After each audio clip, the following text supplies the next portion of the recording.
Boa tarde a todos. É um prazer estar aqui com vocês. Sou Mônica Moura e faço parte da equipe técnica da Casa do Professor.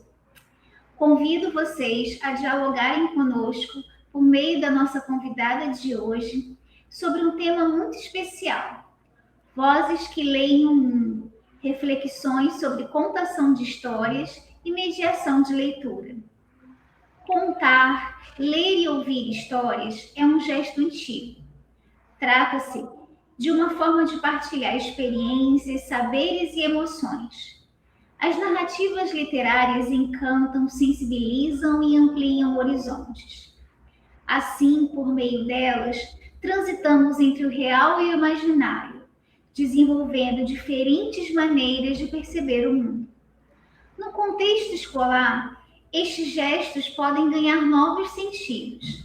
Não apenas o de entreter, mas o de abrir espaços para a imaginação, a escuta e o encontro com a palavra, viabilizando a formação de leitores críticos. Porém, antes de passar a palavra à nossa convidada, eu comunico que ao final deste encontro aparecerá no bate-papo um link que servirá como lista de presença e certificação. Vocês também podem ficar à vontade no bate-papo para fazerem comentários, perguntas. Agora, eu convido oficialmente a Liliane Mesquita para estar aqui com a gente. É um prazer, de antemão eu expresso em nome da Casa do Professor, a nossa gratidão por você estar aqui conosco nesta tarde, falando sobre algo tão encantador. Eu gostaria só de lhe apresentar ao público. A Liliane, pessoal, ela é doutoranda e mestra em Humanidades, Culturas e Artes pela Afro-Universidade Migran Rio, bolsista da CAPES, pedagoga, psicopedagoga, professora, pesquisadora, contadora de histórias, dinamizadora de leitura e escritora com 9 livros publicados. Atualmente trabalha na Secretaria Municipal de Educação de Duque de Caxias, no Departamento de Educação Básica. Em 2024, recebeu a medalha Paulo Freire em Duque de Caxias. Liliane, boa tarde, queremos lhe ouvir, queremos aprender e queremos nos encantar com você. Seja muito bem-vinda. Muito obrigada, boa tarde. Primeiro, gostaria de agradecer a oportunidade, ao convite da Casa do Professor, da CEMED, em especial também a Mônica, que é uma querida. Ela sabe o quanto eu gosto dela, Estudamos juntas, estamos aí na luta aí do doutorado. E compartilhar histórias, vivências e formas de ler o mundo, isso é muito importante, porque a escolha de vozes que leem o mundo? Porque a leitura ela é muito mais do que decodificar palavras. E por trás disso, tem tantas coisas que são tão importantes e que a gente não pode deixar passar despercebido. Então, assim, estou muito feliz, e muito honrada pelo convite. Espero que todos saiam satisfeitos e felizes aqui com o que a gente vai conversar, Mesmo nesse meio virtual, tudo a gente tem que buscar formas de partilha, Então, também é uma forma de nós compartilharmos, tá? Muito obrigada, Mônica. E assim, de antemão, vou dizer, vai olhar, nossa, 50 slides, nossa, ela vai falar muito. Não desistam, não são 50 slides, é porque o Vozes que Leem o Mundo, ele faz parte de um curso maior e com uma extensão maior de palestra. É um curso também que está disponível, até cheguei a comentar com a Mônica, na plataforma da Multirio, é um curso que eu escrevi para a Multirio, está lá disponível, qualquer professor pode fazer o curso, tem certificação, é gratuito, então não se preocupem com a quantidade de slides que teremos, mas algumas coisas a gente vai passando, mas é por conta realmente do tempo, e é o foco de uma formação maior que faz parte desse curso. Então, só reaproveitei os slides para nós conversarmos aqui. Muito obrigada, Mônica. A hora que você puder projetar aí para mim, te agradeço. Por favor. Vamos começar, então. Bom, Vozes que Leem o Mundo. E por que não só leitura e contação de história? Porque nós temos que pensar na pluriversidade existente nas leituras, nas histórias, que muito tempo são silenciadas. Então, primeiro eu parto de uma visão mais descolonial, do ouvir, do contar e de escrever histórias, para pensar nessa construção da contação e da mediação, rompendo com padrões eurocêntricos. Então, é isso que a gente vai também, durante o curso, durante essa live, perdão, conhecermos. No final, eu trago algumas sugestões de como nós podemos fazer, mas antes é importante ter esse embasamento teórico. Pode passar, Mônica, por favor. E aí eu trago um slide apresentando um pouquinho, né, sobre mim. A Mônica já adiantou, eu sou da cidade do Duque de Caxias, sou a mãe do Pedro, porque depois que a gente tem um filho, parece que a gente ganha um título, né? Você descer seu nome e todo mundo chama, é a mãe do fulano. Sou uma mãe atípica, né, no meio de toda essa correria, dessa loucura toda, e a gente, vocês já imaginam o tamanho do desafio, que é meu filho, ele é autista nível 1, e tem altas habilidades, até um dos livros que eu escrevo vem ao encontro dessas questões, né, que eu vivencio com ele. Também sou técnica em processamento de dados, pedagoga, psicopedagoga, estou cursando agora o doutorado, sou poeta, contadora de histórias, compositora, alguns dos meus livros têm músicas, né, voltadas para eles, palestrante, tenho 9 livros publicados, vim até correndo de uma outra palestra agora, para estar aqui com vocês. Estou na área de educação, né, como pedagoga há 24 anos, sou concursada em Duque de Caxias, sou professora e orientadora educacional, tenho 2 matrículas em Duque de Caxias e atualmente eu estou no Departamento de Educação Básica, na implementação da Política Nacional de Equidade para as Relações Étnico-Raciais.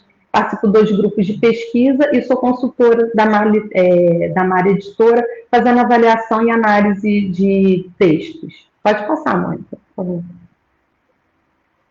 Aqui são alguns dos meus livros que eu vou comentar rapidamente com vocês.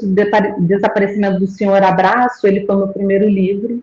E eu achava que era impossível publicar, ou que alguém gostasse do que eu fosse escrever, que alguém gostasse das minhas histórias.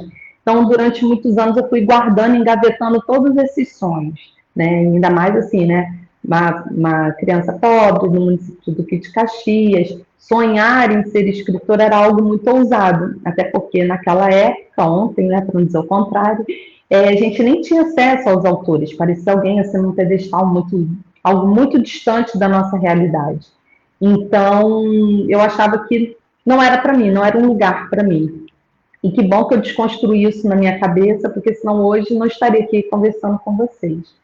Então, o desaparecimento do Senhor Abraço surge, né, na pandemia, e minha mãe atualmente tem 90 anos, e eu falei assim, nossa, não vou poder dar um senhor abraço na minha mãe. E como meu filho ele é muito literal, ele, mãe, quem é um homem, senhor abraço? E aí surgiu a história que eu conto que é um dia que um vilão muito malvado, junto com medo, a saudade e solidão, invadem um mundo, sequestram o senhor abraço e esconde o seu sorriso. Então, amor, a inteligência, a esperança se unem para buscar uma cura que acaba libertando o abraço, trazendo de volta o sorriso. O Qual é a Sua Forma é um livro que eu escrevi, né, para tratar dessas questões relacionadas ao meu filho e dos desafios que existem, né, porque não é fácil, nível 1 é fácil, nada é fácil, tem níveis maiores, né, de dificuldade, de enfrentamentos que você tem, mas, não, o nível 1 não tem, só quem sabe é realmente quem vive. Então, você pode ler tanto Qual é a Sua Forma ou Qual é a Sua Forma, que é sobre uma cidade onde você só pode ser 2 formatos, triângulo vermelho ou quadrado azul. Então, as formas têm que se espremer na cama de forma para ter aquele formato que é aceito na sociedade, até que um círculo decide mostrar que ele é do jeitinho que ele é, e que cada um é importante da forma que é, e que a gente deve acolher as diferenças. Vou dar só um spoilerzinho, não vou contar o final, não. O Onde é Lugar de Dandara é uma história que eu escrevi de uma vivência com a minha aluna, que eu convidei para ser princesa de uma peça. Ela disse que ela não podia, porque ela é preta e não existem princesas da cor dela, que não era um lugar para ela. E aí eu respondo, você é a princesa mais linda de todos os castelos, eu te escolheria 1000 vezes, porque o nosso lugar não pode ser determinado pela nossa cor, pela nossa classe, mas pelo nosso gênero, mas é onde estão os nossos sonhos. E aí ela aceita ser a princesa da peça, solta os cabelos, Então, uma história real que eu vivi. O gol de letra, porque eu jogava futebol, hoje até tem a convocação, né, da seleção daqui a pouquinho, e eu sou apaixonada por futebol, eu jogava, na época nem tinha marca, na época, na adolescência era a Cici, olha, quanto tempo.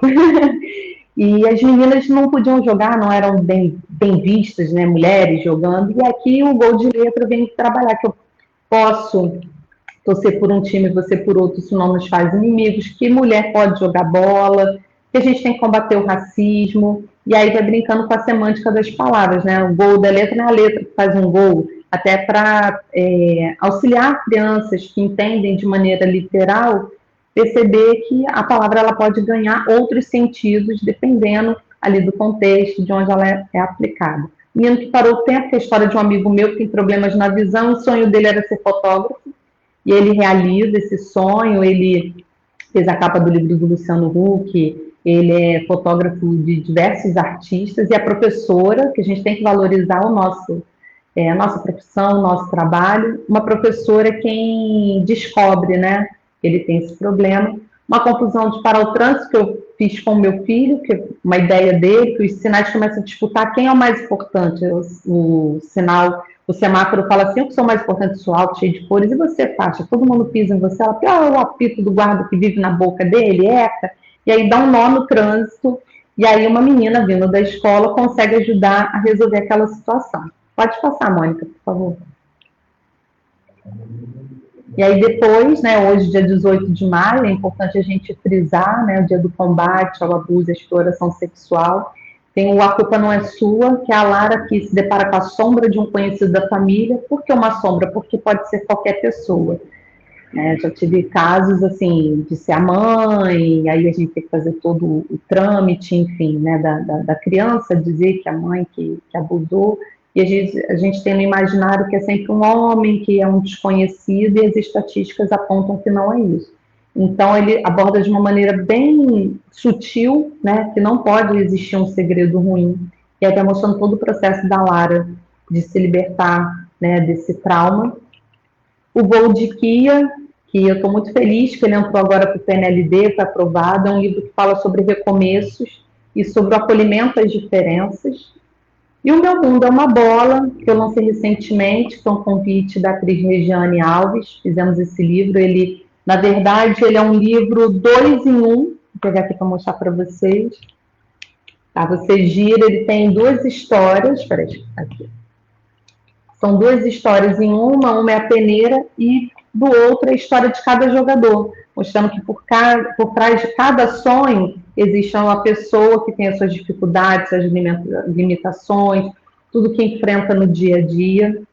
Esse é um livro muito especial, ainda mais agora, né? A gente está em época de Copa, e por conta disso virou também um diário, tá? Que aqui a criança ela vai, por exemplo, um personagem ele tem crises de ansiedade, e aqui a criança vai poder escrever sobre como que ela lida com a ansiedade, o que que ela faz, né, quando está assistindo um jogo, o time perde, como é que ela lida com a frustração. A história tem vários tipos de família, e aí a gente mostrando que existem, de fato, diferentes tipos de família, não existe, o modelo é esse, não, como é que é a sua família? Então, é um complemento para incentivo à escrita a partir do diário e para ajudar a criança também a lidar com aquilo que sente. Pode passar, por favor. Aqui é só um pouquinho de algumas reportagens que já saíram sobre os livros. Pode passar. E quais são os objetivos do nosso encontro de hoje? Lembrando que ele faz parte de algo maior e que aqui a gente vai tentar, de alguma forma, sintetizar. O primeiro objetivo é compreender que ler é mais do que decodificar, refletir sobre o uso da contação de história como uma ferramenta para o estímulo à leitura, conhecer algumas técnicas, recursos criativos, interativos e estimulantes para utilizar nas contações de história. O nosso enfoque maior, que a gente vai ver um pouquinho sobre mediação, mas o nosso enfoque maior vai ser para as contações de histórias. Pode passar. Então, eu trago aqui uma citação que até que faz parte desse curso que eu escrevi, é preciso romper com a linearidade da narrativa eurocentrada, que ao longo da história desvalorizam a oralidade e criam uma hierarquia dos saberes, associando a leitura unicamente à escrita alfabética e à escolarização formal. Por que eu trago esse pensamento para a gente conversar sobre isso? Ao longo dos slides, nós vamos perceber que as histórias, as memórias, os saberes, não existiam livros, né? E aí Paulo Freire mesmo fala, né, que a leitura do mundo precede a leitura da palavra. Então, não existiam livros. Então, como que isso era feito? Por exemplo, tínhamos os griots, os xamanós dentro da língua guarani, né, que são os anciões que contavam as histórias. Então, se mantinham vivas essas histórias a partir desses contadores de histórias, dos símbolos que eram colocados nas paredes, de diversas maneiras diferentes do que a centralidade do livro. E aí, com todo o processo de colonização, esses saberes, esses conhecimentos, essas formas de ler o mundo, elas foram secundarizadas. Por quê? Houve todo um epistemicídio, que é algo que eu pesquiso, né, dentro do doutorado, e aqui a gente vai trabalhar o epistemicídio voltado para a questão da escrita e da leitura. Então, para impor uma cultura, o que era feito? Se apagava e se desvalorizava todos os saberes, memórias e conhecimentos, colocando eles como inferiores, em detrimento à ideia que eles queriam trazer. Então, passou-se a ter o livro como única fonte do conhecimento, e aí queimavam bibliotecas para apagar aqueles conhecimentos e trazer a imposição daquilo que eles gostariam. Então, o epistemicídio é justamente isso, a morte e o apagamento desses saberes, desses conhecimentos. E aí passou a escola, está voltada para essa centralidade. Somente a leitura é quando você decodifica as palavras. E hoje a gente já sabe que não é. Isso é uma forma que trouxeram de apagamento e de desvalorização as múltiplas formas de leitura. Pode passar, por favor? Então, ler significa interpretar narrativas orais, símbolos, cantos, provérbios, entre outros. Evidencia a leitura e o envolvimento é a interpretação a sensível da palavra viva e da experiência coletiva. O Amadou é um historiador maravilhoso, depois tem a oportunidade de conhecê-lo, ele é etnográfico, ele é escritor, e aí ele vem também trazendo essa desconstrução do ler, é simplesmente você pegar e conseguir ler as palavras. Ela vai muito além disso. Pode passar.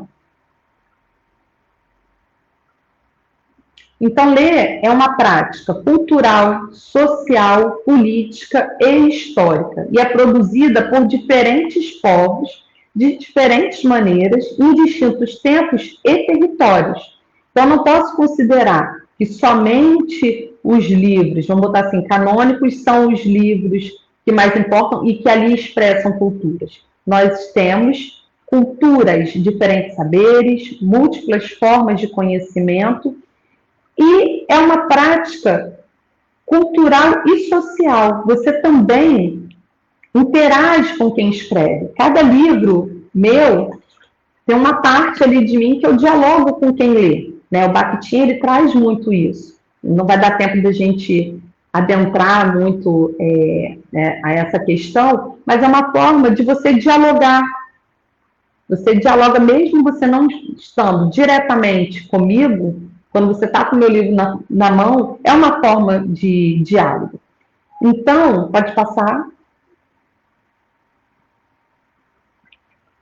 A partir da leitura, nós podemos trazer diferentes cenários que são importantes e, principalmente, as histórias que foram silenciadas durante todo esse processo de epistemicídio e de colonização. Por exemplo, quantos autores indígenas e negros você estudou durante a sua vida profissional em comparação a autores brancos?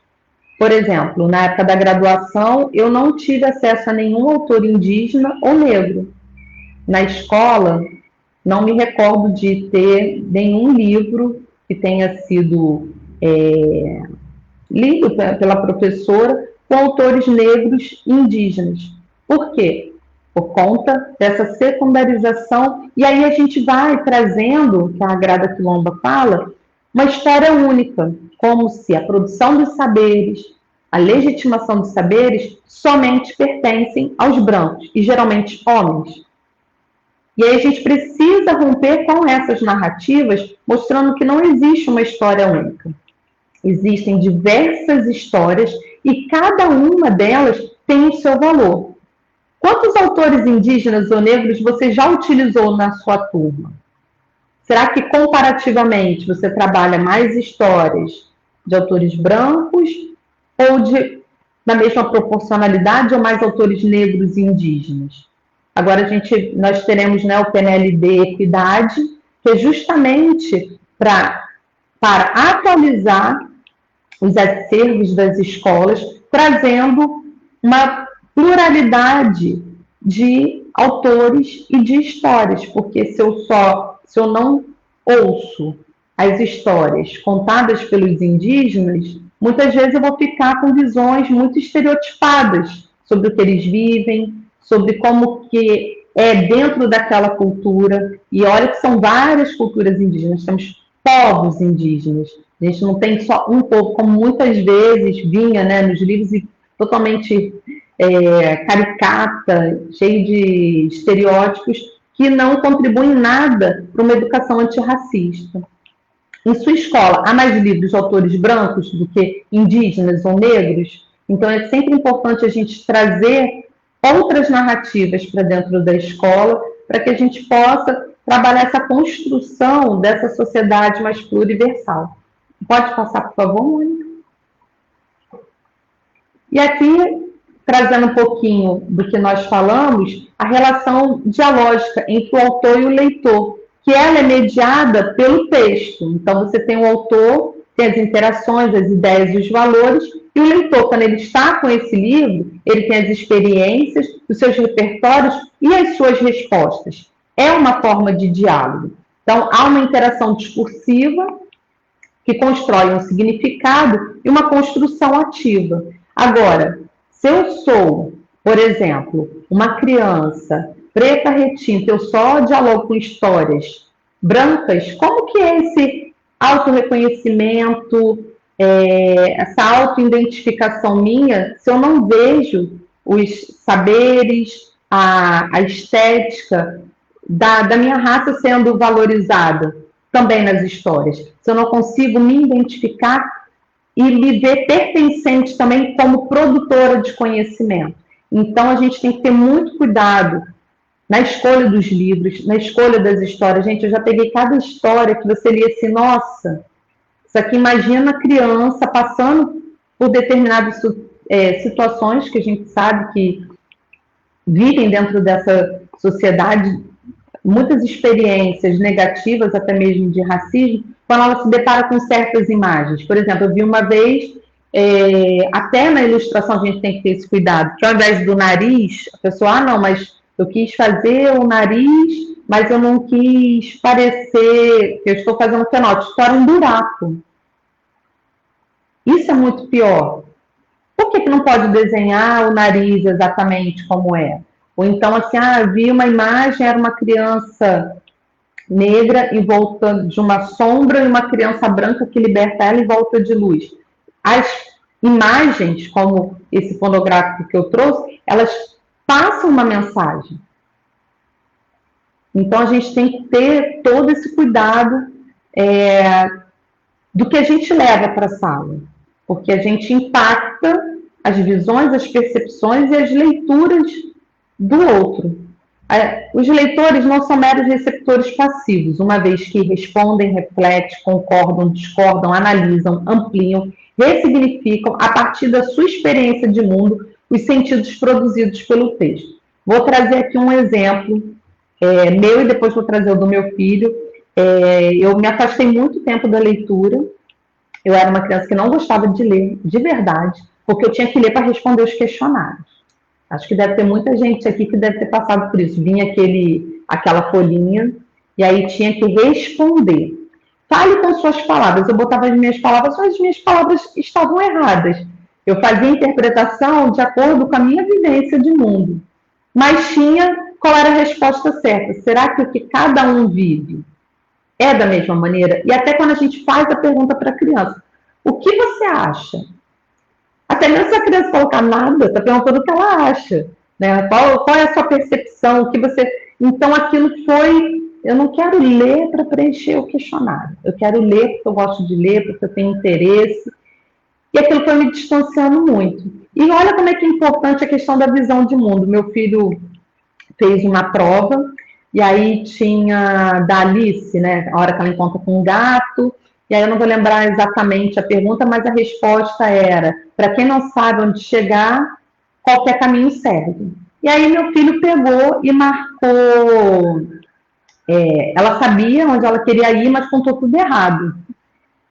Aí eu falei: filho, você não conhece essa história? Né? A gente já leu Alice no País das Maravilhas. Me explica. Eu não cheguei corrigindo ele. Por que você marcou isso aqui? E ele entende tudo muito literal. Ele falou: mãe, olha só, ela está perdida numa floresta.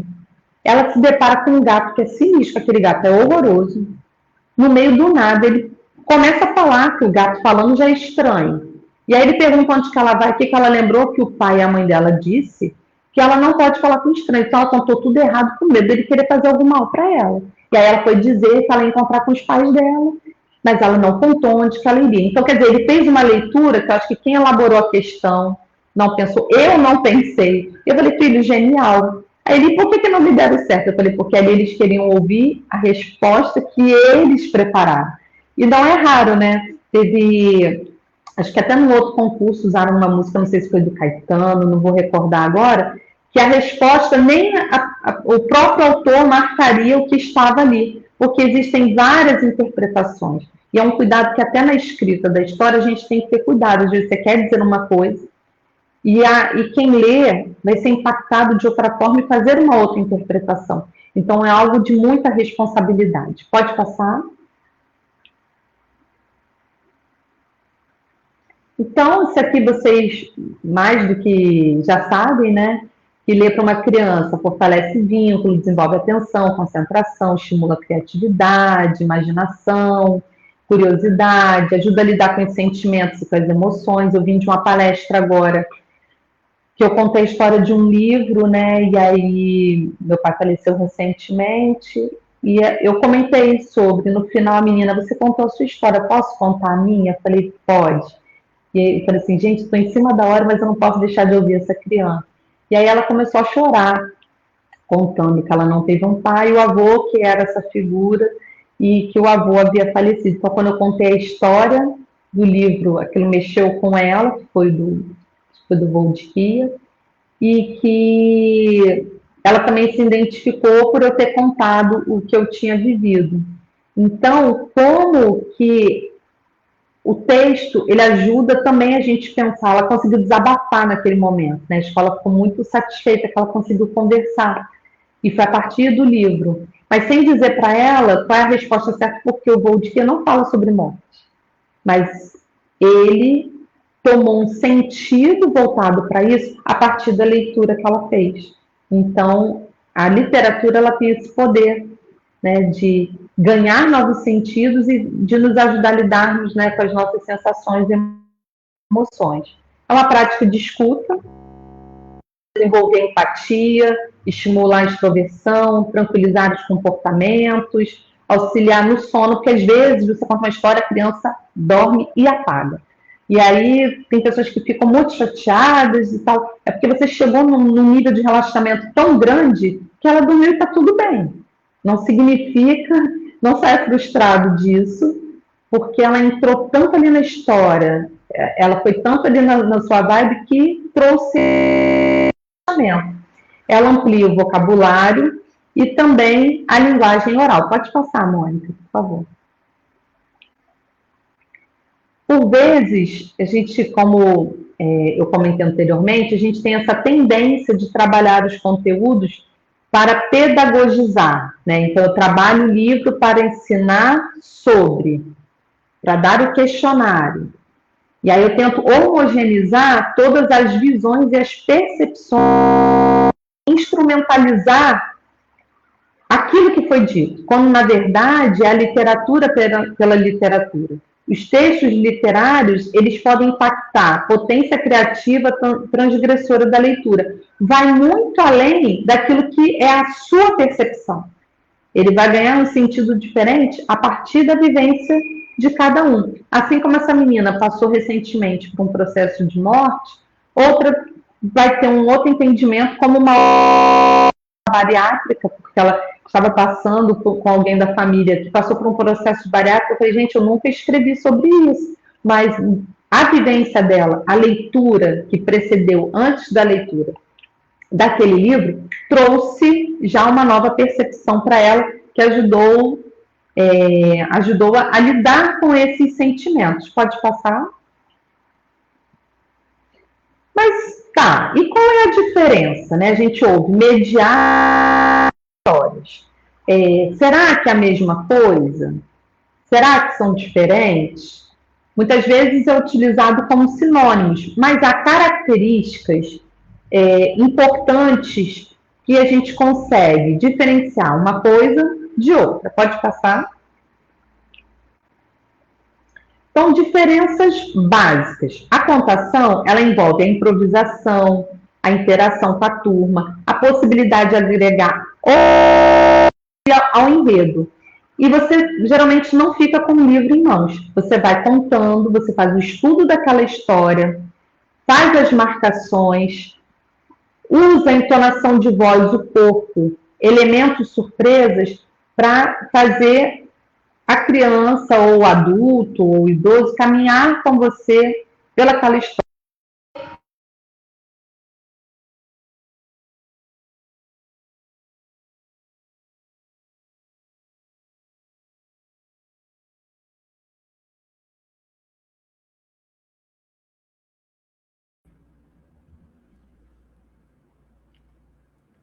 Oi, Liliane. Seu áudio está mutado.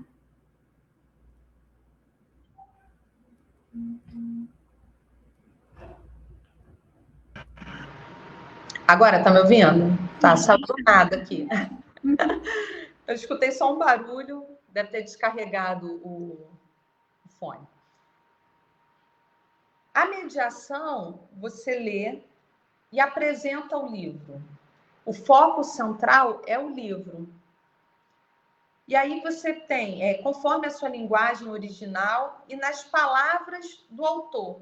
Você pode até usar um elemento ou outro, mas você fica preso àquele roteiro da história. A contação não, você pode trazer outras coisas. Teve uma vez que eu falo assim, nossa, essa menina morava mas tão distante, passa a casa do Shurek, as crianças, nossa, tia, é muito longe, muito longe. Aí você vira para cá, passa a casa de tal personagem, passa a casa desse, e aí você sobe o morro, desce o morro, vira para cá, vira para lá, e as crianças vão embarcando com você, não tem isso escrito ali no texto. Então, a contação, ela te traz essa flexibilidade. Aí teve uma criança que foi muito engraçada e falou assim, tia, então passa Belfor Roxo. Eu falei, passa o Belfor Roxo, passa o Belfor amarelo, o Belfor azul, o Belfor... Aí eles, nossa, tia, que legal. Então, assim, eu usei a improvisação. A partir do que aquela criança trouxe, eu improvisei. Não tinha isso no texto. E a mediação, você também vai usar a entonação de voz, mas você vai estar sempre com o livro em mãos, mostrando, lendo e mostrando as imagens, a valorização da ilustração que está aqui e do texto, seguindo exatamente. A contação te permite, sem perder, né? Você não vai trocar a história toda do livro, sem perder o fio condutor da história, mas você vai acrescentando, agregando outros elementos. Pode passar, Mônica, por favor.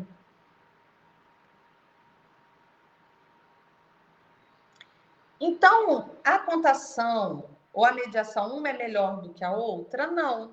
depende do seu objetivo, daquilo que você vai realizar, e ambas são práticas pedagógicas importantes. Ah, vou só fazer mediação? Não, você pode trazer uma contação de história, você pode estimular, inclusive, os seus alunos a contarem histórias, recontarem, né, algo que eles ouviram a partir dessas percepções que eles têm. Vou fazer só contação? Nossa, a gente vai ficar cansado, né? Porque a contação, ela demanda muito mais energia, porque você tem que ficar o tempo todo ali improvisando. E aí tinha uma aluna que ela saía com uma coisa assim, que eu achei muito engraçada. Ela, ai, te adoro quando você faz contação de histórias. Eu falei, por quê? Aí parece uma fofoca boa. Eu já fico esperando para poder ouvir, e a gente pode participar, e aí a gente traz mais elementos. Então eu vou pegando o que eles trazem e vou agregando a história e retomando o fio da contação.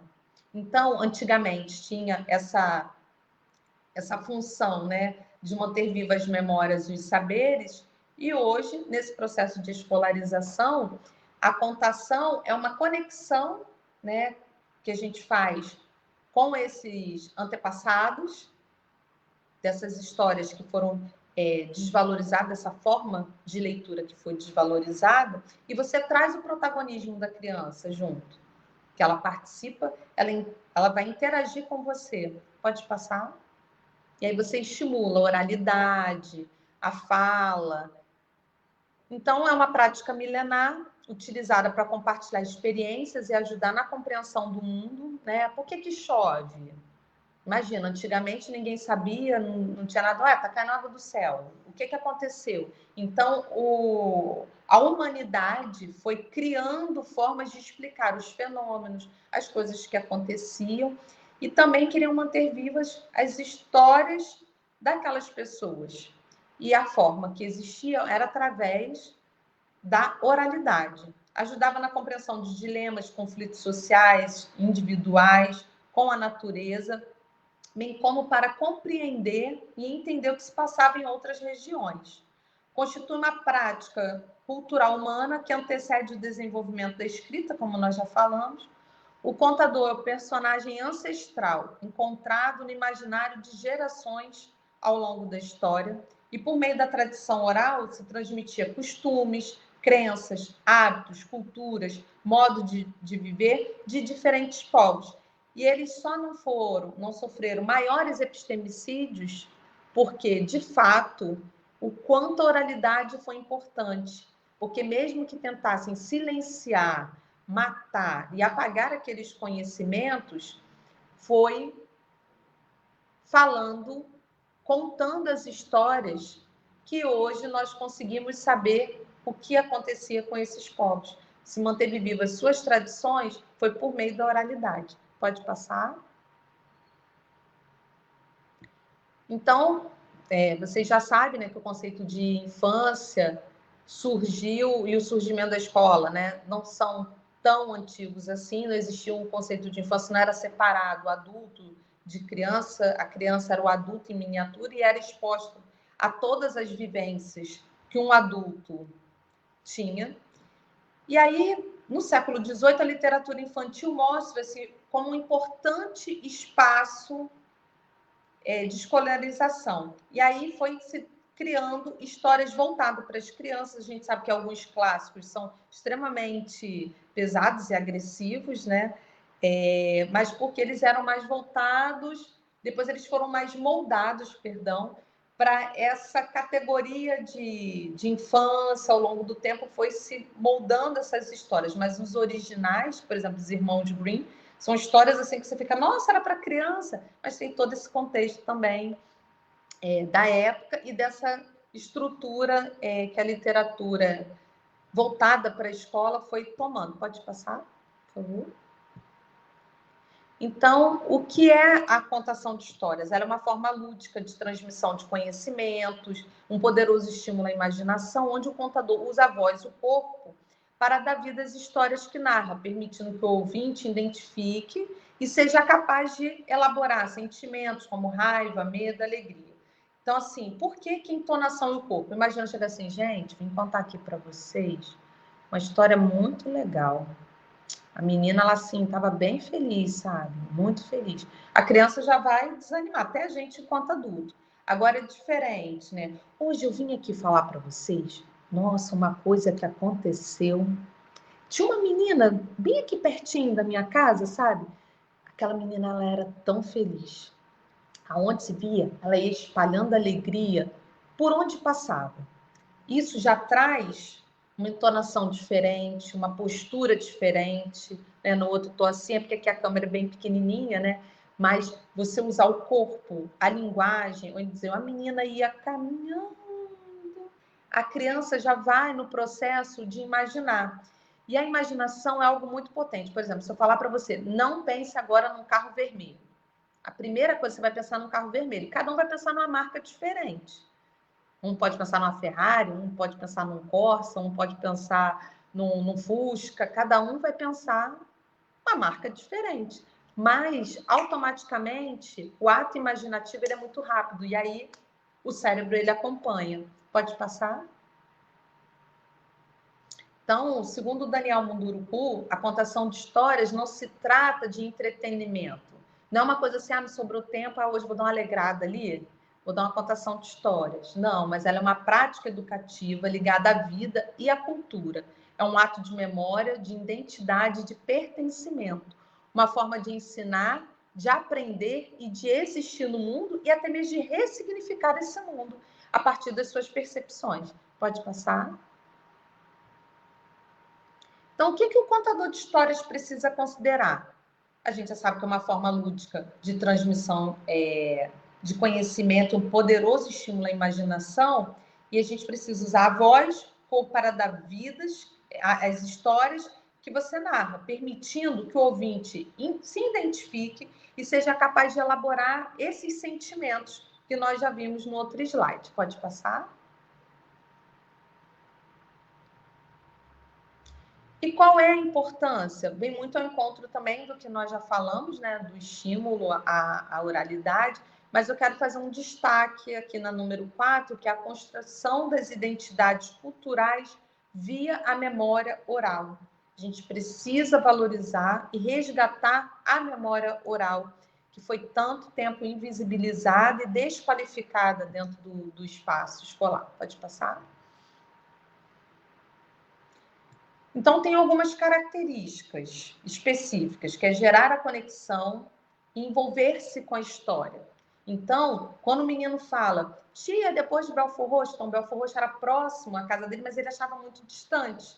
Então, criou uma conexão. Falei, então, passa lá, Belford amarelo, Belford azul. E é uma coisa que vem rápido. Com o tempo, você vai contando e esses pensamentos vêm muito rápido, assim, de improvisação.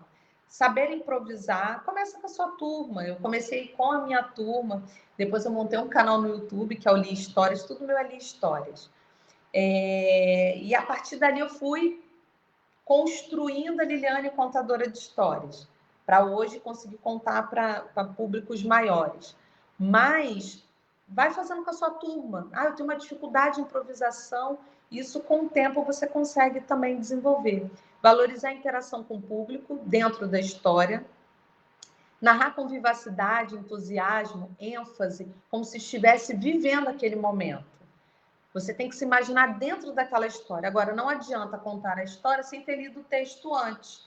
Você vai ficar um pouco embolado ali. Aonde que eu faço as marcações? Como é que eu vou me imaginar sendo aquele personagem? Se você conseguir mudar a voz também é muito importante, que isso ajuda muito. Era uma menina que falava fino. Tinha uma senhora que falava muito forte e alto. E aí você imita como seria essa fala dessa pessoa. Eu não consigo imitar.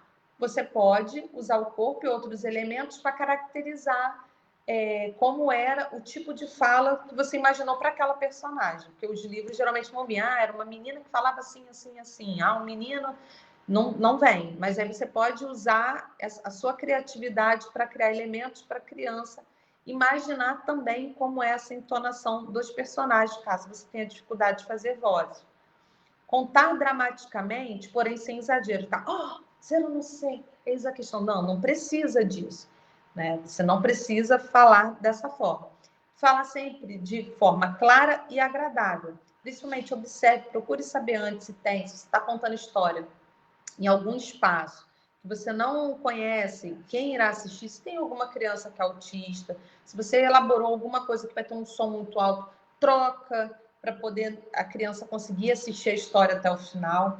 E isso é muito importante. Eu fui a uma escola bem grande, particular, lá em Jacarepaguá, e eu contei o Qual é a Sua Forma, e no final todo mundo ficou emocionado, que a criança lá de trás subiu ao palco, e era um auditório enorme, parecia um teatro gigantesco. E a criança subiu e falou assim, me abraçou, que aí já ficou todo mundo muito surpreso, falou, tia, muito obrigado, muito obrigada. Ele chorava, muito obrigado, muito obrigado. Falei, de nada, eu que te agradeço que você veio aqui me dar um abraço tão gostoso. Ele, tia, eu sou autista. Muito obrigado por falar isso para todo mundo ouvir, que era a história do Qual é a Sua Forma. E eu fiquei muito emocionada. E depois a professora veio falar, olha, ele não é de abraçar ninguém. Ele nunca subiu no palco e olha a identificação que você criou com ele, olha o vínculo que teve ali. E aí, quando eu soube que teriam crianças autistas, eu fiz algumas adaptações para que não gerasse um desconforto do som ou da voz um pouquinho mais estridente, que eu consigo fazer vários tipos de vozes, para ter esse cuidado, para que todos pudessem assistir até o final. Haja com naturalidade, esqueceu a história, puxa uma outra coisa que daqui a pouco o fio da história te encontra de novo, você pega ele e continua bordando ali a sua contação. A linguagem deve ser simples, clara e contendo emoção e sentimentos. Conhecer bem a história, ou seja, estudá-la. E nada de ficar, a criancinha pegou a coisinha, a criança não precisa de inho para compreender uma história. E aí fica como um vício mesmo, a pessoa repetindo inha, não precisa falar no diminutivo. Ela consegue compreender. O voo de Kia, ele traz elementos, né? No bater das asas, o tempo voa. Aí tem gente, nossa, a criança vai entender, e eles entendem, e eles adoram, e eu ainda faço, no bater das asas, o tempo voa. Eu ainda uso o livro como se fosse o tempo voando, né? Passando ali muito rápido. Pode passar, por favor? Que leitor nós queremos formar? Se eu leio para todo mundo só ficar quieto, não interagir, não trazer o que eles pensam, quem será que eu estou formando? Que tipo de leitura, de percepção de mundo eu estou informando e trazendo para aquela criança? Pode passar? Então, pense, né? Qual espaço que você atua? Quais são os objetivos que você quer alcançar? Quem são os leitores? Quais leituras você pode propor? Quais são os critérios que eu uso na escolha? Eu olho se tem diversidade de personagens, eu olho se tem algum personagem que traz ou reforça algum estereótipo, ou que pode gerar desconforto para alguém que possa se identificar e gerar até piadinhas inapropriadas, que vamos chamar, né, o bullying, ou que levem a isso, ou que levem a conotações racistas. Então, tem que ter todo esse cuidado antes da escolha do livro. Não ver só pela capa, ver todas as ilustrações, o texto, para que você possa, de fato, escolher algo que venha ao encontro do que eles do que você deseja, né, abordar ali com eles, mas que também não traga impactos negativos para a vida dessas crianças. Quais são os desafios de contar essa história? A história é longa demais? Eu encurto um pouquinho a história? Tem problema? Não, não tem problema. Você pode encurtar um pouquinho a história para o leitor não se dispersar. Quais as estratégias eu utilizo? Por exemplo, eu uso uma caixa mágica. E essa caixa mágica é muito engraçada, que eu consigo fazer uma ilusão de ótica, que eu finjo que eu estou entrando dentro da caixa. Eu falo, meu braço, tô com o braço muito esticado aqui. Teve uma vez que as crianças entraram tanto na história que eles nossa, vamos salvar a tia, que ela está entrando dentro da caixa. Foi numa escola. Aí a outra professora, aí a outra professora pensou rápido, pode deixar que eu salvo ela. E tirou, aí eles sentaram e, ufa, eu pensei que ela fosse assumir ali dentro para sempre, e a gente queria ouvir o final da história. Não estavam nem preocupados comigo, eles queriam ouvir o final da história. Então, essas estratégias ajudam muito. Pode ser um objeto. Eu vou ter que ter um boneco. Não, você pode pegar um objeto e criar alguma coisa. Tinha uma onda no mar, muito forte. Então, você traz elementos que vão despertar e aguçar essa curiosidade e essa imaginação da criança. Pode passar? O que analisar na escolha de uma história? Pode passar? Que a gente já antecipou um pouquinho. Veja a qualidade temática, a relevância do tema, a adequação para a faixa etária, se tem um sentido imaginário para a criança, se estimula a reflexão sobre ela e sobre o mundo, como esse exemplo que eu contei, né, hoje para vocês, se contempla e respeita aspectos culturais, olhe se não traz estereótipos, visões distorcidas, coisas que a gente deseja romper, né, dentro da escola. Analisa tudo antes de você trabalhar esse texto. Veja as ilustrações, se é uma boa qualidade, observe as imagens. Pode passar?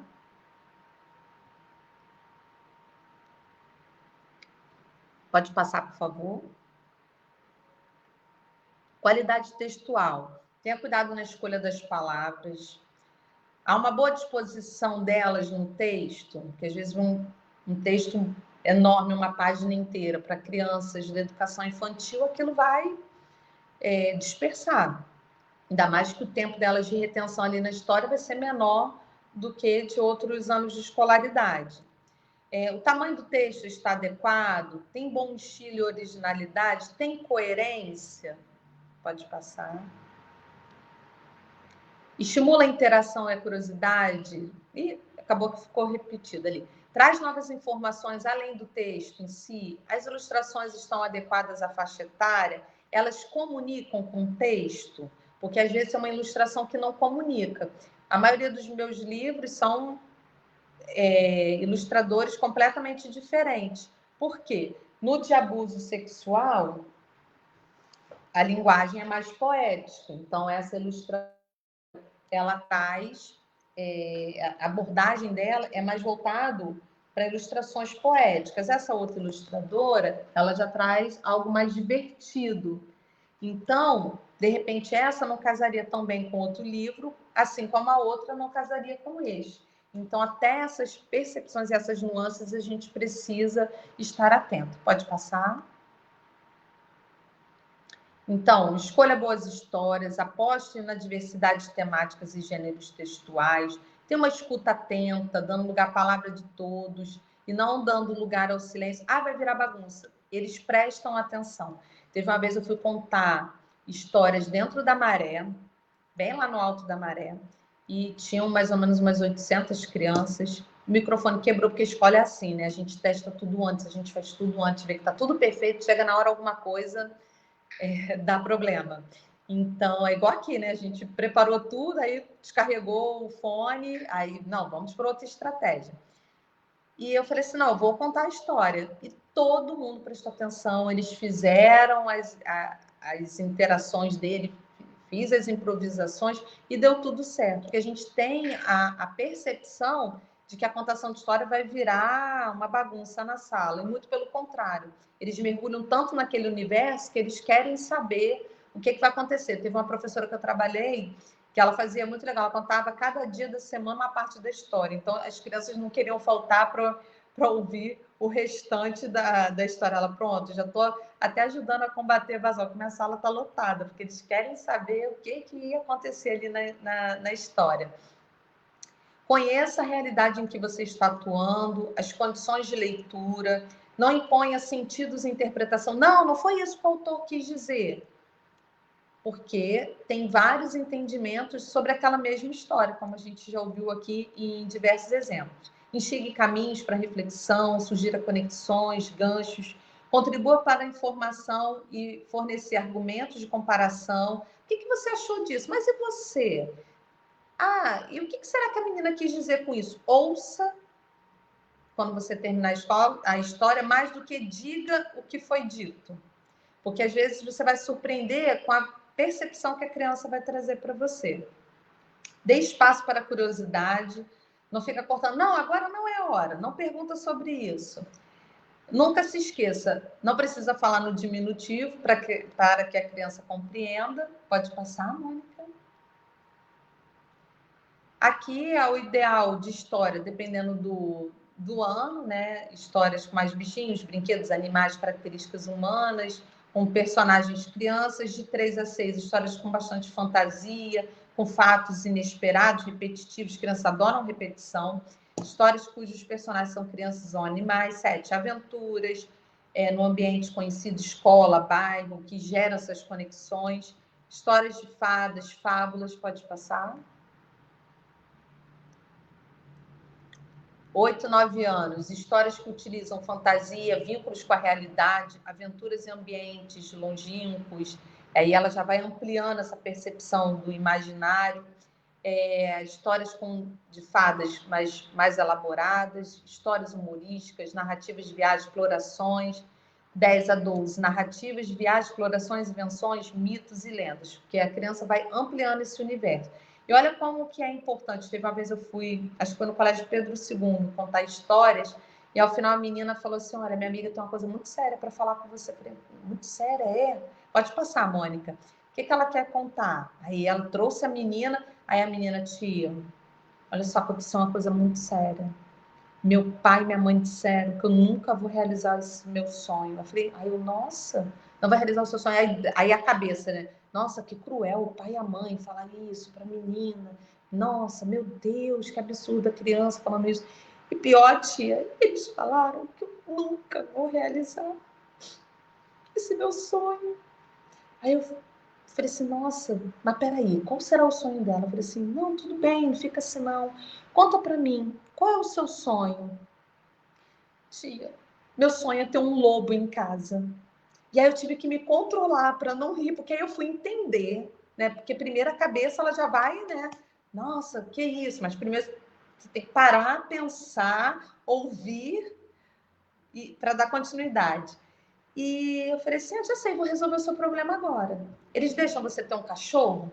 Deixa, tia. Aí eu fui no celular, pesquisei, falei, e esse cachorro aqui? Aí ela, mostrei um husky siberiano. Depois eu ri muito, mas na hora, se eu começasse a rir, a menina ia ficar super frustrada, né?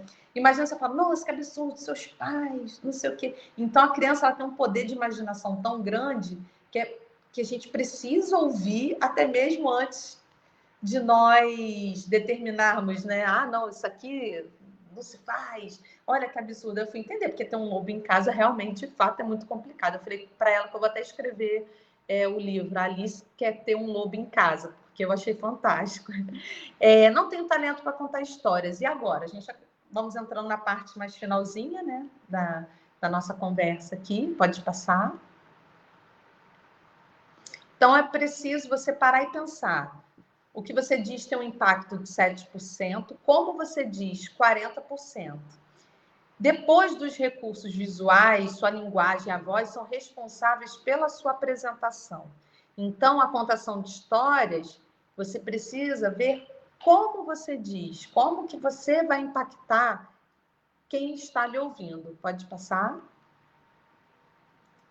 Então, 3 elementos são importantes: a variação de voz, o gesto. Eu sou uma pessoa que fico muito assim, né? Eu fico até me controlando aqui, porque são as mãos que querem falar o tempo todo.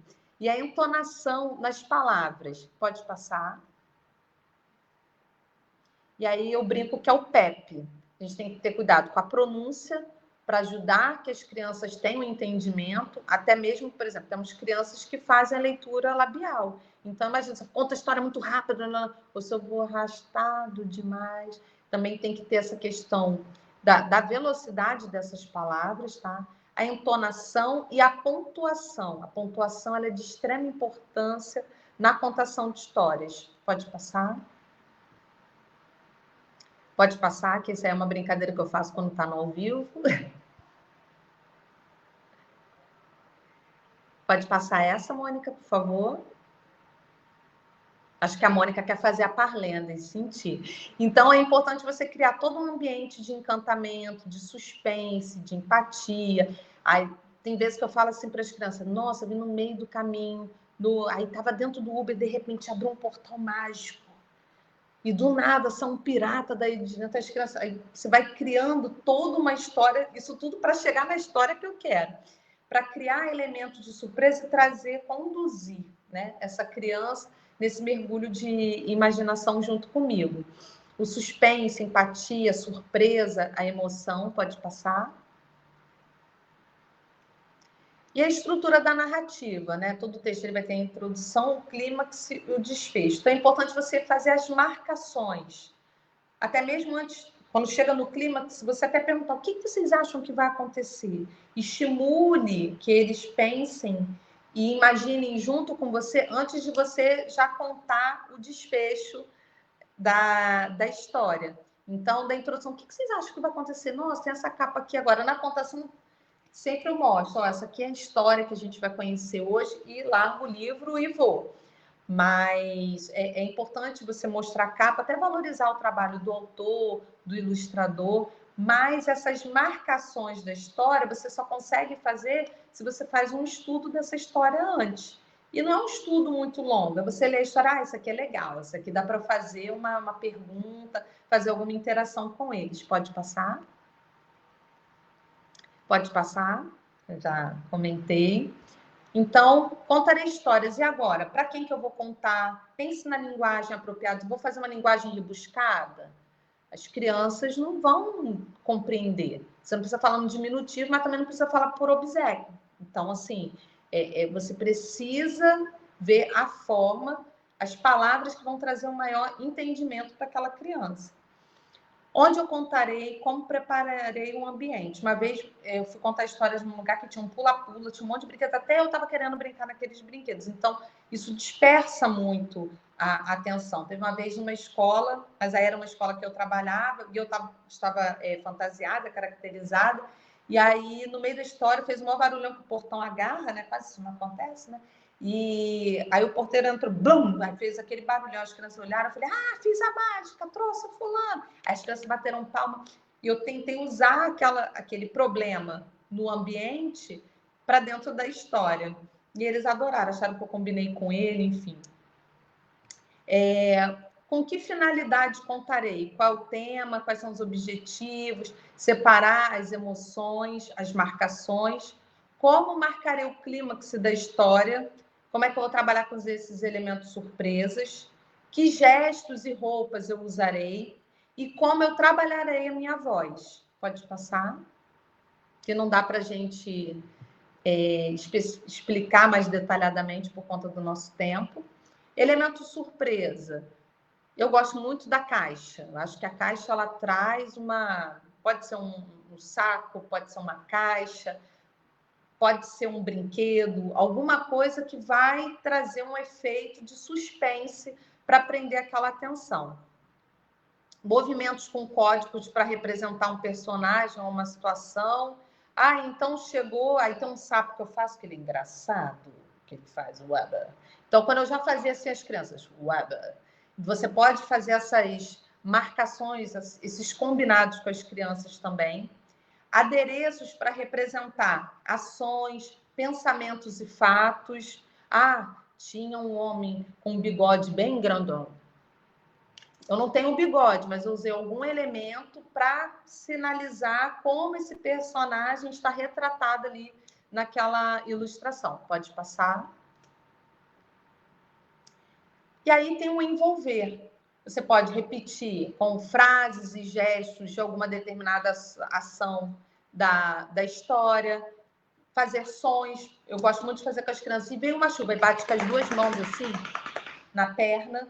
E quando todo mundo faz, parece mesmo a chuva. Então, você pode fazer essa associação de sons, partes do corpo, a algum elemento da história. Cantar, eu não canto muito bem, mas aí para criança a gente canta. Interagir e usar expressões. Pode passar. A introdução deve ser atrativa e afetiva. Eu não posso já, como se brinca, chegar com o pé na porta, né? Ó, a história começou assim, pronto, e já vai emendando como se fosse uma bomba para explodir. Eu preciso... Olha, o que vocês estão vendo aqui? O que vocês acham que vai acontecer? Ah, vamos supor, se tem uma caixa. O que será que tem aqui dentro? Essa caixa já estava aqui. Ih, já pensou se sai um dinossauro dali? Ai, se tiver uma bomba, ai, vamos sair correndo. Você vai brincando assim com as crianças. Ai, como é que o dinossauro faz? Como é que o leão faz? E aí, e agora? Eu tenho coragem de abrir essa caixa ou não tenho? E ali você vai tirando elementos da história de dentro daquela caixa. Siga o que planejou e não ignore as interações com a história, que fica muito engraçado, que criança é muito criativo. Atente-se às reações e mantenha um contato visual. Se você ficar muito de cabeça para baixo, olhando muito para frente, a criança, quando você olha, ela vai se conectando mais ainda com você. Utilize recursos, não tenha medo de errar e se deixar levar e se divertir. O erro também faz parte e o medo também. Toda vez que eu vou contar a história, bate aquele friozinho na barriga. É igual hoje estar aqui falando com vocês. Como não sentir um friozinho na barriga? Olha a responsabilidade de falar para professores já tão experientes de Nova Iguaçu. Então, o medo, o receio faz parte, mas a gente vai com medo mesmo. Pode passar. Terminar, frases para terminar. Entrou por uma porta, saiu por outra. Quem quiser que conte outra, que tem alguns exemplos. Aí do voo de Kia, como é um pássaro, fala essa história, voou por uma porta e saiu por outra. E aí as crianças se amarram, que eu pego o livro, finjo que é o pássaro, e aí você pode fazer essas adaptações ou criar a sua própria frase também. Pode passar?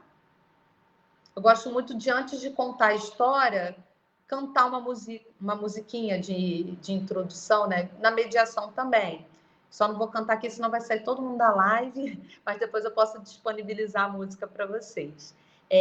Tipos de recursos sonoros e visuais, a maioria vocês já conhecem, né? Até o trabalho com sucata, você pode construir esses materiais para as crianças, você pode depois construir alguma coisa do personagem com sucata, com as crianças, tá?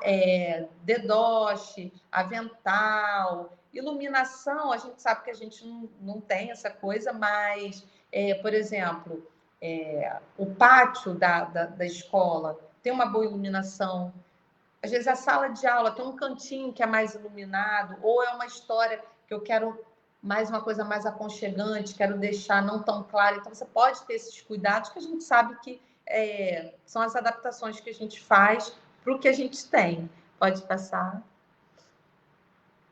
Tipos de recursos sonoros e visuais. Tem o álbum seriado, sanfonado, o varal. Eu gosto muito do pandeiro, e aí fica todo mundo querendo usar o pandeiro, eu falo só no final, e aí fica todo mundo quietinho, só vou deixar usar se ficar todo mundo prestando atenção na história. Eles, tá bom, tia, mas vai interagindo comigo.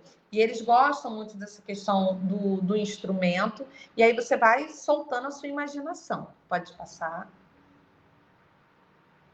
E aqui eu trago uma mensagem final, que eu, por muito tempo, engavetei muitos sonhos, e deixei eles escondidos lá. E quantos de vocês que estão me ouvindo agora, às vezes tem um sonho, pode ser escritor, pode ser alguma outra coisa que você tem aí na sua mente que eu não sei, mas que você está guardando lá naquela gavetinha, né? Eu lembro da Mônica, ela, eu tinha tanta vontade de... Vai, Mônica, vai, escreve, vamos desengavetar esse sonho, né? E Gabriel é um sucesso, Gabriel é um guerreiro especial.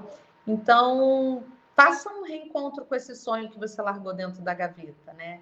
Desengavete esse sonho, porque isso é muito importante, ajuda a você alimentar a sua alma. É o que eu falo, o trabalho com literatura, para mim, é um alimento para minha alma, né? Tenho chegado a espaços como estar aqui com vocês, e a corações, e espaços físicos, de fato, que eu nunca imaginei, né? Então, é um trabalho que alimenta a minha alma. Por exemplo, eu esqueci de falar, o livro do Meu Mundo é uma Bola, além de ter escrito ele com a Regiane Alves, o Zico fez o prefácio. Eu quase dei um troço, sou muito fã do Zico, sou flamenguista, Enfim, então, se eu tivesse deixado dentro da gaveta o sonho, eu não quero estar vivendo esses momentos. Então, o que falta hoje para você desengavetar o seu sonho?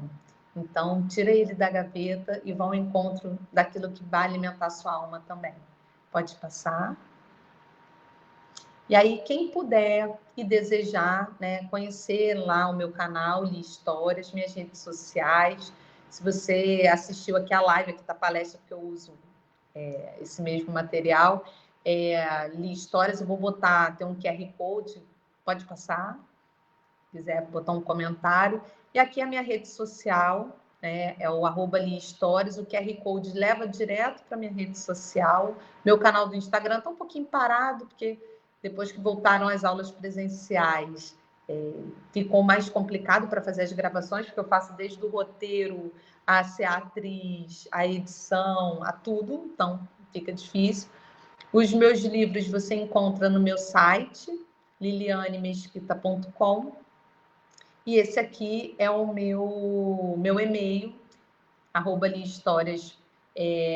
@lihistórias, lihistóriasinfantis@gmail.com, deu emboladinha agora. Então, se vocês puderem seguir lá e acompanhar mais o meu trabalho, e eu não sei de que forma a gente poderia fazer, mas eu posso deixar um livro com a Mônica, você seguindo lá as minhas redes sociais. Eu vou escolher um dos perfis que seguiu hoje e vou dar o nome para a Mônica e depois de combinar, de pegar lá na casa do professor, aproveitar fazer a visita lá na casa do professor, e aí você poder ir buscar esse livro que eu vou deixar aí de brinde, tá? Então, eu vou ver quem seguiu, vou escolher o nome, botar primeiro, segundo, terceiro. É professor de Nova Iguaçu? Beleza. Vai ganhar esse livro aí de presente. E eu só tenho a agradecer a oportunidade, a escuta, a partilha mesmo que virtual junto com vocês, que agora a gente vai para as perguntas. E muito, muito obrigada. Espero que tenha vindo ao encontro daquilo que vocês esperavam. Com certeza, Liliane. A gente ficaria aqui ouvindo você falar mais e mais. Você foi uma das maiores incentivadoras, né, para que eu tirasse o sonho lá da gavetinha e publicasse o meu primeiro livro, né, Infanto-Juvenil, que é o Gabriel, um guerreiro especial, né, que fala sobre o autismo. Enfim, estamos encantados com a sua fala. Você trouxe contribuições muito, muito importantes, reflexões necessárias, né, sobre esse mundo, né, do contar histórias, contar histórias nos possibilita, né, novas descobertas, desperta memórias. Eu acho que Liliane caiu. Enquanto ela volta, eu vou comentando aqui algumas coisas que estão no bate-papo, né, as pessoas participando. Voltou? Voltou. Tá. Eu ia falar com o pessoal, Liliane, sobre o bate-papo. Eu separei aqui algumas mensagens. As pessoas trocaram algumas coisas de acordo com, né, com as reflexões que você foi trazendo para a gente. Uhum. Por exemplo, a Carla Ribeiro colocou que conhecer o público para o qual contamos histórias é fator primordial, pois contempla a arte da contação com afeto, sintonia, empatia. Também ela escreveu, né, quando tem algo subliminar que a criança não consegue explicar, mas a história é um meio para que ela se resolva internamente. A Gilmota escreveu: a leitura é tão importante para a formação do cidadão. Conhecer, ler, se apaixonar pelo livro antes de contá-lo também é fator primordial. A Diana colocou algumas histórias que precisam ser contadas muitas vezes, né? Eles sinalizam quando gostam, enfim. Também colocaram uma contação sobre lendas na faculdade. Eu estava vestida de curva, né? Alguém trouxe esse relato. E na plateia estava uma menina com TEA, ela toda inteira, então eu tive que inseri-la na contação, ela de lá narrando o que acontecia, né, o que conhecia de cada lenda, e eu administrando para que ficasse tudo natural e fluido. Foi maravilhoso, eu lembro desse dia com muito carinho. Realmente é muito maravilhoso, né? As crianças, elas passam para... Porque, assim, o objetivo de contar histórias é permitir que a criança, né, viva uma nova vida naquele minuto, que ela também se organize internamente, enfim. Então, assim, esse feedback das crianças, ele é muitíssimo importante. precisa dar espaço para isso, né? Exato. Algumas ficam quietinhas, né? Outras ficam um pouco distraídas, e tem aquelas que querem mesmo pegar no microfone, participar, né? Interagir, estar junto. Então, isso tudo é muito importante.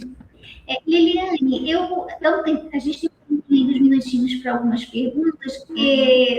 São algumas perguntas que eu estruturei aqui, mas estão de acordo até dentro do que você passou para a gente ao longo dessa sua apresentação, né? A primeira seria assim, de que maneira a contação de histórias pode ampliar a compreensão de mundo, né, das crianças e jovens, indo além da simples transmissão de conteúdos. A segunda seria como a prática da mediação de leitura pode contribuir para formar leitores críticos e conscientes das múltiplas narrativas que compõem a sociedade. E, por fim, você tem a questão da entonação, né, do corpo, enfim. Qual é o papel da voz literal e simbólica, né, já que o título da palestra é Vozes que Leem o Mundo? Qual é o papel da voz literal e simbólica na mediação da leitura e como ela influencia a construção de sentidos, né, nos ouvintes? Sim.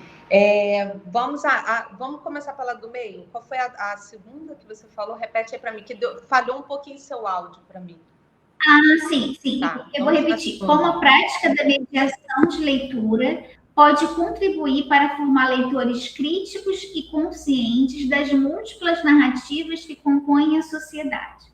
Aí a gente traz um destaque, a importância do professor, porque ele só vai conseguir isso se ele tiver acesso a múltiplas histórias.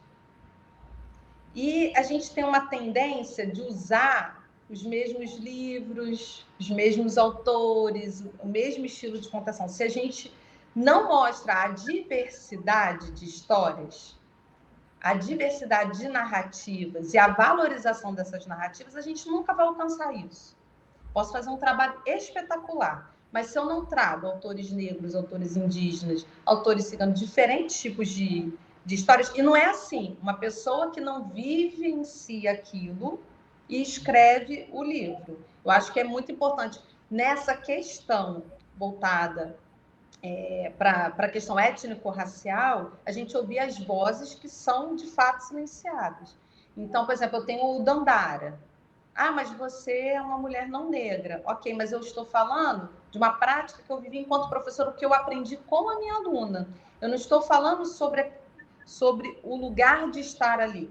Né? Às vezes você encontra livros indígenas que são escritos por pessoas brancas que nunca tiveram contato com povos originários, além de contexto urbano, de indígenas de contexto urbano. Então, fica muito complicado você romper e trazer isso se você mostra a narrativa não por quem vivencia de fato aquelas questões. Mas tem a imaginação. Sim, existe, mas se a gente quer também aproveitar para trazer a questão crítica, né, e contribuir para uma educação antirracista, eu trago muito isso porque é realmente o meu tema de pesquisa, é com o que eu trabalho, então não tem como distanciar a Liliane disso, né?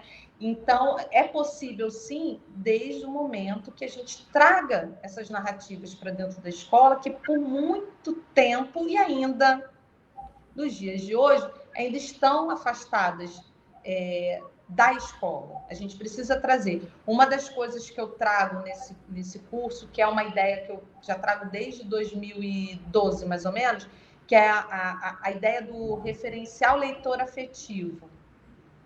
Que nós, enquanto professores, nós devemos ser este referencial da pessoa que estimula a criatividade, a criticidade a partir das histórias. E afetivo não é só na questão do carinho, é de afetar o outro a partir dessas histórias. E por que a voz é importante, né? Vozes que leem o mundo. Porque não é uma voz única que lê. Cada um vai ter uma percepção. Tem gente que pode ter adorado a live, teve gente que, mais ou menos, deve ter gente que, não gostei. E tá tudo bem, porque é a interpretação, é como você está, é como você lê o mundo, as suas experiências. Isso eu já sabia, porque às vezes você já tem aquela vivência, você já tem aquela experiência, você já tem aquelas leituras. Então, por isso que eu trago essa questão do vozes. as leituras daquilo que é vivido, daquilo que é lido, elas ganham sentido a partir de quem você é. E aí, por que na contação a voz ela é importante? Porque ela traz essas marcações e ela vai... Porque se você lê só de uma forma linear, a criança até vai ouvir, mas quando você traz... Porque uma senhora chegou daquele jeito, vocês imaginem só, criança. Olha como é que já é um outro... Eita, tia mudou. Ontem eu assisti uma peça, do nada o ator, ele é a peça Dona Lola, e aí do nada ele imita o senhor que é idoso, e você olhava para ele vestido da Dona Lola, e você não via mais a Dona Lola. E o que ele mudou? O corpo, usou a cadeira fingindo que era o andador, e a voz. Então a voz, ela traz esse estímulo, esse gatilho imaginativo. Então, por isso que é muito importante a gente trazer e também ouvir a voz da criança. Porque às vezes eu queria falar o que eu entendi da história, mas ninguém queria saber o que eu entendia da história, não. Eu tinha que preencher o questionário e a resposta tinha que bater, né? É o famoso suplemento da leitura branca, o whey protein literário, que tinha que bater com aquilo dali. E uma história, ela vai tocar em você de formas muito diferentes. Não necessariamente da mesma maneira. Não sei se eu consegui responder todas as perguntas ou se faltou alguma, você repete aí para mim. Não, conseguiu sim, foi perfeito. Aí aqui também no bate-papo a gente tem muitos elogios. Ai, aí que a gente, bom, obrigada. se você tem curso, então a gente tem que seguir você lá nas redes sociais, né? Sim. Que vai acompanhar todas as suas propostas de trabalho, todas as suas ações. Eu já sigo lá no Instagram, sou suspeita para falar do seu trabalho, que eu me admiro muito, né? Gosto muito do trabalho que você realiza, são histórias lindíssimas. A gente está perguntando também sobre a questão da presença, a gente pode colocar agora aqui, sim, o link, tá? Preencha. Se alguém tiver alguma dificuldade com o preenchimento do link, é só entrar em contato com a Casa do Professor pelo WhatsApp, tá bom? E aí, assim, Liliane, mais uma vez, o link acabou de entrar, tá bom, pessoal? Liliane, mais uma vez, assim, de coração, eu agradeço por você estar aqui, né? Sei quanto o seu dia a dia é super corrido, né? Sempre com essas temáticas em voga, tem o doutorado, enfim. Mas você separou um tempinho do seu dia para estar aqui com a gente, para compartilhar coisas tão, né, compartilhar a sua história, né, suas experiências, as suas vivências, e o pessoal gostou muito, né? Tenho certeza que eles acompanhando o seu trabalho, eles vão aprender mais e mais. E aí eu vou pedir para você deixar para a gente só uma palavra. Você deixou já a mensagem final, que é de desengavetar o sonho. E alguém aqui também até colocou, adorei essa ideia. Além de desengavetar o sonho, você gostaria de deixar mais uma palavra ou uma frase para as pessoas que acompanharem esta transmissão? Então, eu uso muito essa desengavetar o sonho, porque às vezes a gente deixa no cantinho empoeirado da vida. Né? Tanta coisa, tanta história. Hoje eu conversei com um professor, porque o meu texto mais ou menos, porque não sei o que, péssimo. Eu falei, para de se desvalorizar. Sim. Muitas vezes a rotina nos toma, né? A correria, a gente ainda mais professor, né? Nos toma de uma maneira tão pesada que às vezes a gente começa a não valorizar e não achar pertencente àquele lugar.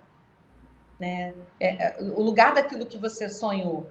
Então, assim, se sinta e se permita estar nesses espaços, conquistar esses espaços. Agora, sim, toda essa conquista gera ação, né? Tem um cansaço, mas vai ao encontro disso, né?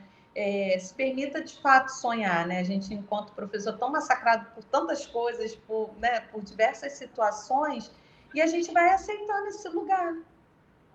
A gente vai ficando ali. Então, acho que é isso. É você resistir, insistir e se sentir que você pode estar ali. Então, sabe? Porque muitas vezes a gente acha que... Eu falei, nossa, ser escritora não é para mim, não é lugar para mim. Estar no doutorado eu achava que não era lugar para mim. Eu terminei... eu cursei pedagogia, terminei com 20 anos, bem novinha. Aí fiz após, aí não passei no primeiro mestrado, falei, não é para mim. Não é lugar para mim. Só que eu não parei para pensar que eu não estava naquele momento, não era o momento ideal. O momento ideal era hoje, de fato. Mas, olha, 20 anos depois eu retomo isso. Olha quanto tempo que eu perdi. Então, e o tempo é valioso, né? Como é que é? Tem um texto que fala, né? Não faça da sua vida um rascunho, pois você pode não ter tempo de passar limpo. Então, assim, só viva. Acho que essa é a mensagem principal. Perfeito. Então, o pessoal está falando aqui do link, mais uma vez, é só copiar o link, se for o caso, colocar na barra de ferramenta, né? Abrir uma nova página, colocar na barra de ferramenta, que ele vai direto para o form. Se não, entre em contato com a casa do professor. Então, a gente já vai indo para o finalzinho, né, dessa tarde maravilhosa. Agradeço a participação de todos. Agradeço a Liliane mais uma vez por estar aqui com a gente. Agradeço a secretária de Educação Maria Virgínia e a diretora Renata da Casa do Professor, né, a diretora Renata Santana, por se preocuparem em nos oferecer atividades sempre necessárias à nossa formação, né, necessárias para a nossa formação, para a nossa prática docente, né? Agradecemos também à Secretaria Municipal de Caxias, né, porque você precisou se organizar hoje para estar aqui conosco, né? E é isso. Quem não conseguiu acompanhar aqui ao vivo, pode ir lá depois na página do Facebook da CEMED, né, na seção de vídeos, e também no YouTube da Casa do Professor. Vocês sabem que a Casa do Professor, a nossa missão, né, é oferecer para vocês sempre atividades de excelência com profissionais especialistas. E é isso, sigam sempre a nossa programação e contem, né, com a gente, que a gente quer sempre tê-los aqui conosco, sempre pertinho. Até uma próxima oportunidade. Beijo, Liliane. Tchau para todos. Obrigada. Tchau.